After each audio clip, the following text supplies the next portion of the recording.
آپ کو لگتا ہے کہ کہیں کوئی ایسی انگیجمنٹ شروع ہوئی ہے جس کی بنیاد پہ انہوں نے یہ بات کی ہے یا صرف اور صرف ایک خواہش تھی؟ دیکھیں سعدیہ، دو چیزیں ہیں۔ پہلی بات تو یہ ہے کہ کسی بھی سیاسی جماعت سے، سیاسی جماعتوں سے اس کی ڈائلاگ ہونا، مذاکرات ہونا کوئی اچھمبے کی بات نہیں ہے جی، اور ہونا بھی چاہیے۔ مگر یہ ایک بڑی عجیب بات ہے کہ آپ ایک طرف لوگوں کو گمراہ کر رہے ہیں یہ کہہ کے کہ اسٹیبلشمنٹ سے ہمارا اختلاف ہے، یا اسٹیبلشمنٹ نے ہمارے ساتھ دھوکہ کیا، یا اسٹیبلشمنٹ نے الیکشن رگ کیا، یا اسٹیبلشمنٹ نے 70-75 سالوں میں پاکستان کی بربادی کی۔ ہم کہتے آئے ہیں، ہم بھی کہتے آئے ہیں، ہم نے یہ کہا اور کہتے ہیں کہ آئینی ادارے جو ہیں اس میں کام کرنے والے لوگ جو ہیں آئینی حدود و قیود میں رہیں، مگر کبھی ہم نے آئینی اداروں کو برا نہیں کہا۔ ہم نے لوگوں کا نام لے کر اعتراض بھی کیا ہے۔ ہم توقع رکھتے ہیں کہ جب سے اے پولیٹیکل انہوں نے کہا وہ اے پولیٹیکل رہیں، مگر جب بھی کوئی ہمیں پتہ چلے گا، کوئی آئین سے ماورا قدم اٹھائے گا، یقیناً ہم نام لے کے بات کریں گے اور کرتے ہیں۔ مگر یہ کیا طریقہ ہے کہ آپ میر جعفر میر صادق بھی کہتے ہیں اور شام کو عارف علوی کے ہاں ملاقات کر کے منتیں بھی کرتے ہیں، اور پھر 8 فروری کو اینٹی اسٹیبلشمنٹ ووٹ لیتے ہیں، اور اس کے بعد آپ کہہ رہے ہیں کہ ہم ان سے بات کرنے کے لیے تیار ہیں، بلکہ تیار نہیں ہیں، ہم تو منتیں کر رہے ہیں۔ وہاں سے رسپانس نہیں آتا، انہوں نے کہا۔ وہ ان کے جو ترجمان ہیں وہ بھی کہہ رہے ہیں، شہریار افریدی بھی کہہ رہے ہیں۔ تو لوگوں کو بتائیں بھائی کہ ہم پہلے غلط تھے یا آج غلط ہیں، اور اس کے بعد مجھے کیا اعتراض ہے؟ آپ جس سے چاہیں ملاقات کریں، جس سے چاہیں مذاکرات کریں، مگر آپ سائفر لہرا کے کہیں کہ ہم کوئی غلام ہیں، اور پھر آپ ایک بڑی قیمت ادا کریں ایک لابی فرم کو اپنی لابنگ کے لیے، ریاست کے لیے نہیں، ٹھیک ہے، پی ٹی آئی کے لیے، عمران خان کے لیے، آپ ملک کا لوٹا ہوا پیسہ آپ اس پہ خرچ کر رہے ہیں،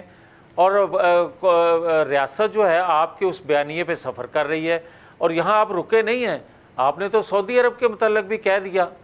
اور اس وقت کہا جب اس سے آپ بہت سارے بڑی انویسٹمنٹ کے لیے سائن کر رہے تھے، یا ان کا دورہ پاکستان متوقع تھا۔ ٹھیک ہے، بالکل، ان کے وہ وزیر خارجہ بھی ہے۔ مجھے یہ بتائیے میاں صاحب، آپ صحیح کہہ رہے ہیں کہ انہوں نے ماضی میں جو کچھ کہا وہ ریکارڈ کا حصہ ہے، وہ ہم سب نے دیکھا ہے، ابھی بھی اکثر ایسی باتیں ہو رہی ہوتی ہیں، لیکن ہائپوتھیٹیکلی سپیکنگ اگر واقعی اسٹیبلشمنٹ کو یہ لگتا ہے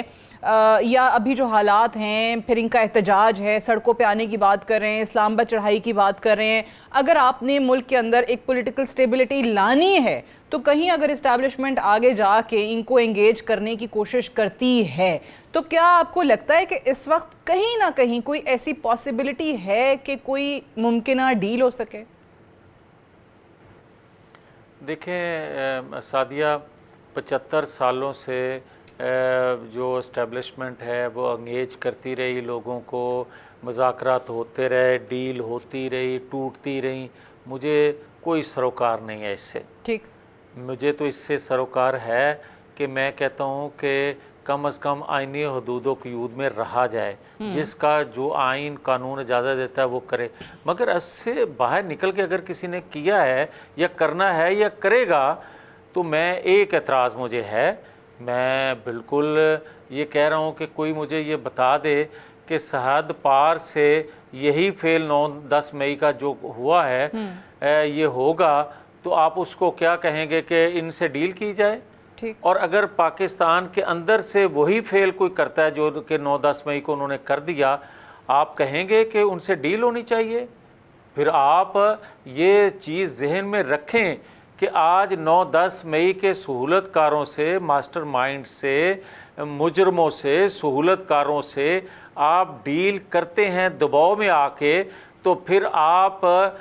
دعوت دے رہے ہیں آنے والے وقت میں کہ اس سے بڑا خدا نخواستہ کوئی سانحہ ہوگا، اور ہوگا۔ میں دیکھ رہا ہوں کہ اگر ان لوگوں سے آپ ڈیل کریں گے تو آئندہ دعوت دے رہے ہیں، آپ بنیاد رکھ رہے ہیں کہ کوئی پاکستان کی اینٹ سے اینٹ دوبارہ کوئی بجا دے، مسلح جتھا لے